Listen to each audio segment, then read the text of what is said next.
नमस्कार, मैं हूं प्रभु चावला। आज एक बहुत ही इम्पोर्टेंट घोषणा हो ही गई। बिहार का चुनाव की घोषणा अभी तक नहीं हुई, परंतु मुख्यमंत्री के दावेदारों की घोषणा होनी शुरू हो गई है।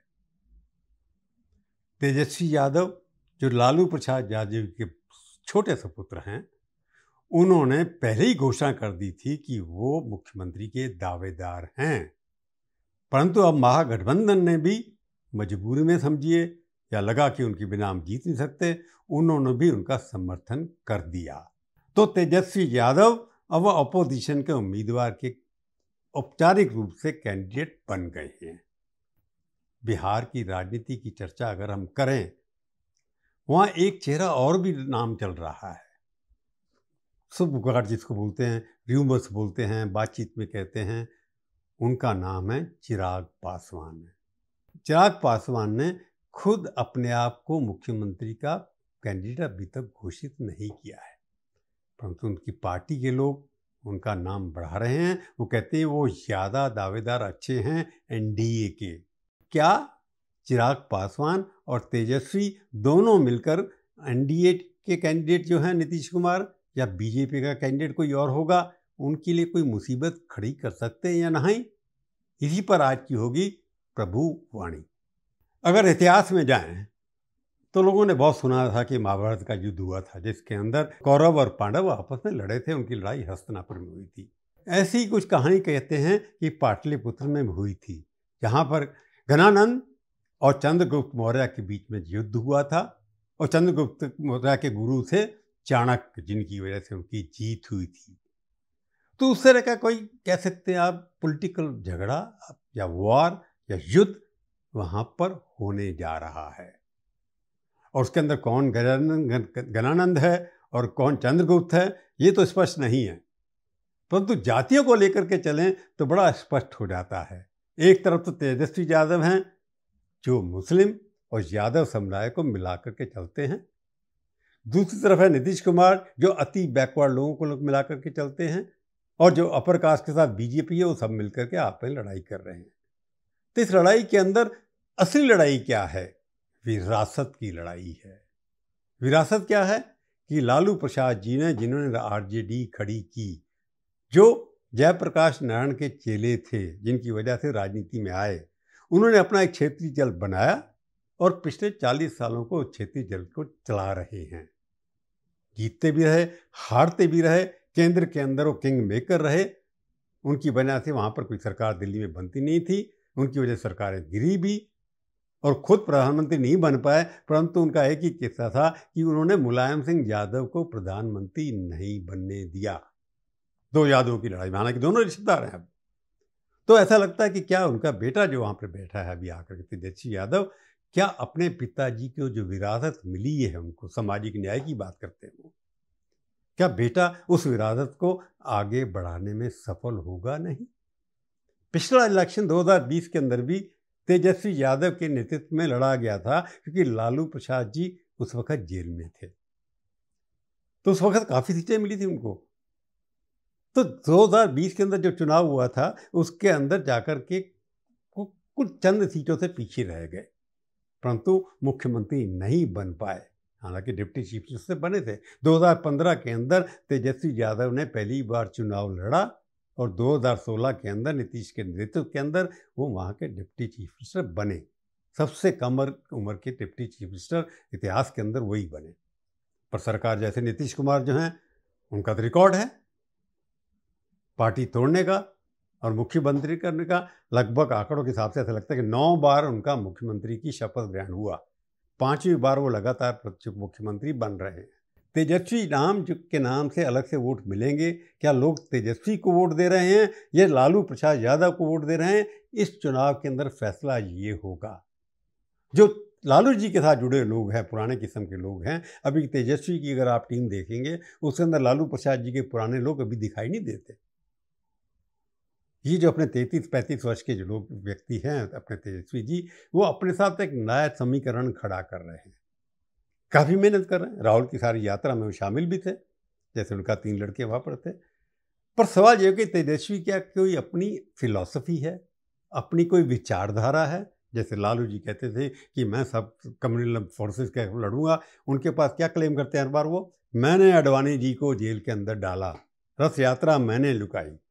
तो मैसेज क्या उसके पीछे कि आरएसएस, अडवाणी, उनके खिलाफ कोई अगर लड़ सकता है तो लालू प्रसाद यादव ही लड़ सकता है, या उसके अब पुत्र का यह है कि क्या आरएसएस या बीजेपी के मुकाबले में क्या तेजस्वी भी लड़ सकते हैं क्या नहीं?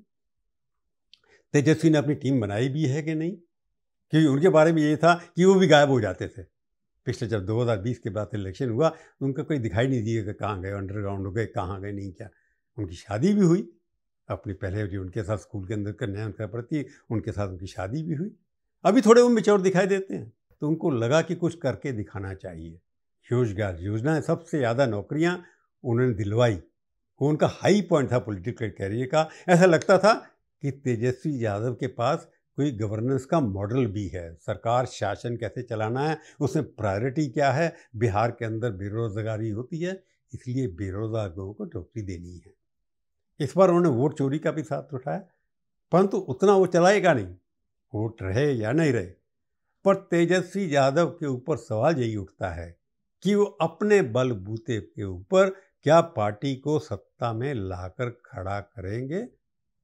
क्या वो इंडिया अलायंस के नेतृत्व के रूप में सब पार्टियों को साथ लेकर कर चलेंगे? इस चुनाव में ये होने के लिए उनको काफ़ी मेहनत करनी पड़ेगी, मुद्दे भी उठाने पड़ेंगे। अभी मैंने उनके भाषण सुने, भाषण के अंदर अभी तक कोई खास मुद्दे उन्होंने उठाए नहीं। हालांकि बेरोजगारी का मुद्दा भी उतना नहीं बड़ी तेजी से उठाया जितना उन्होंने वोट चोरी का उठाया।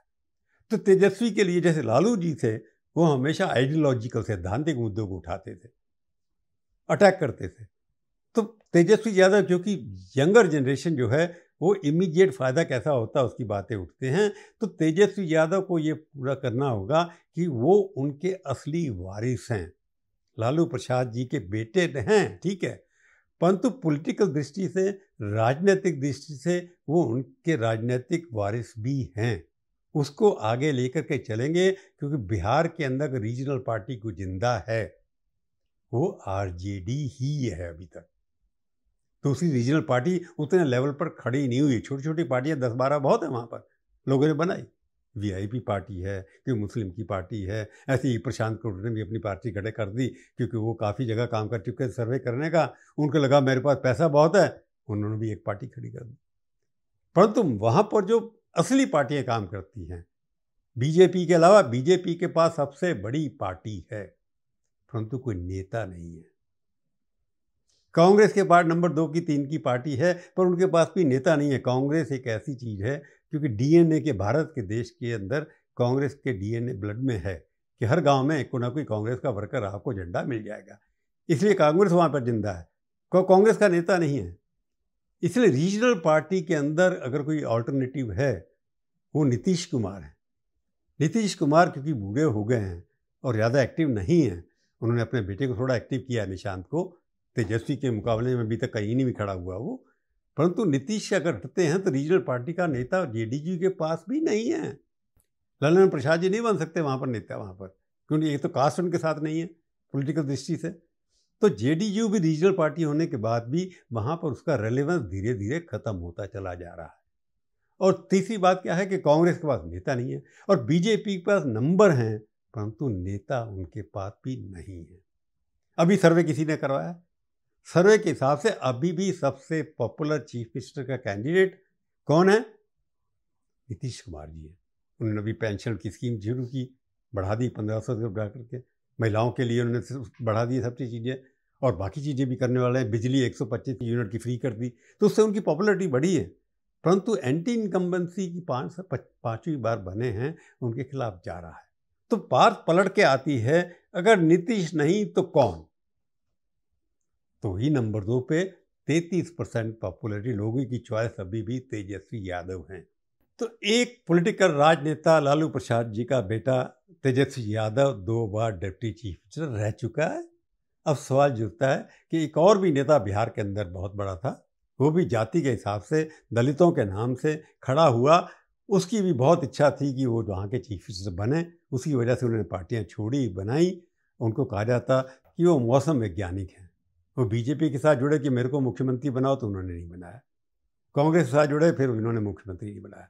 और उनके डेथ के बाद उनके बेटे चिराग पासवान राजनीति में आए, जो वो बॉलीवुड में फेल हो गए। उनके लोगों ने घोषणा कर दी कि वो भी मुख्यमंत्री के कैंडिडेट हो सकते हैं। हालांकि अपने फादर की डेथ के बाद उनके नेतृत्व में असेंबली का चुनाव 2020 में लड़ा गया और उस नेतृत्व में चिराग पासवान के लिए केवल एक एमएलए जीते, वो भी बाद में डिफेक्ट कर गए।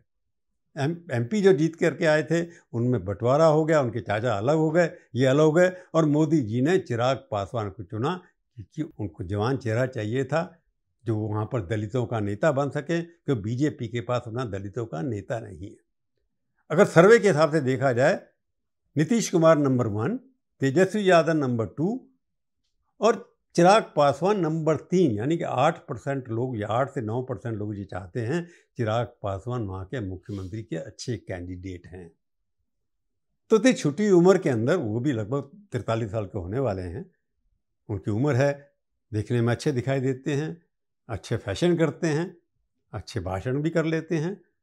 उनकी एक्सेप्टेबिलिटी यूथ के अंदर अभी है। सबसे ज़्यादा यूथ की एक्सेप्टेबिलिटी इस वक्त तेजस्वी है, नीतीश कुमार अभी भी हैं। परंतु चिराग पासवान को ये लगता है कि अभी मेरे पास मौका है, क्योंकि वहाँ पर कोएलिशन सरकार ही बन सकती है। हालांकि बीजेपी का मानना ये है कि इस बार उनकी अपनी मेजॉरिटी आएगी।